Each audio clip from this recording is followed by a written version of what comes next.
Click করুন অ্যাপের bell আইকনে আর সাবস্ক্রাইব করুন এবিপি আনন্দ। সব সময় থাকুন খবরে। সৌমিত্র চট্টোপাধ্যায়ের শারীরিক অবস্থার আরও অবনতি। আগামী 12 থেকে 24 ঘন্টা অত্যন্ত গুরুত্বপূর্ণ, বেলভিউ হাসপাতাল সূত্রে খবর। গতকাল ফের হয়েছে ডায়ালিসিস, আজ হবে প্লাজমা ফেরেসিস। এখনো সংকট কাটেনি সৌমিত্র চট্টোপাধ্যায়ের। বেলভিউ হাসপাতাল সূত্রে জানানো হয়েছে, প্রবীণ অভিনেতার শারীরিক অবস্থার এদিন আরও অবনতি হয়েছে। তার হৃদস্পন্দন স্বাভাবিকের তুলনায় বেশি। সব থেকে বেশি অবনতি হয়েছে স্নায়ুর সমস্যার। পরবর্তী সময়ে আরও অবনতি হতে পারে বলে আশঙ্কা চিকিৎসকদের। প্রবীণ অভিনেতার কিডনির অবস্থারও অবনতি হয়েছে। আগামী 12 থেকে 24 ঘন্টা অত্যন্ত গুরুত্বপূর্ণ।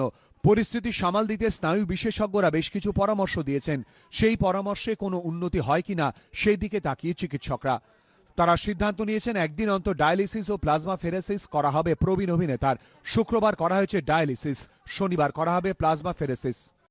অ্যাফেরেসিস মেশিনের সাহায্যে পেশেন্টের শরীরের প্লাজমাটাকে বার করে সেটা একটি অন্য ফ্রেশ ফ্রোজেন প্লাজমার মাধ্যমে আমরা শরীরে ঢোকাতে পারি।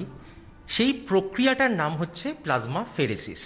নর্মালি আমাদের শরীর যে অ্যান্টিবডি তৈরি করে, এই অ্যান্টিবডিগুলো কি বাইরের থেকে জীবাণু বা ইনফেকশনকে প্রিভেন্ট করার জন্য, কিন্তু কোনো কোনো ক্ষেত্রে এই অ্যান্টিবডিগুলো শরীরের নিজের জিনিসকেই মারতে শুরু করে, তখন এই প্লাজমা ফেরেসিস করতে হয়।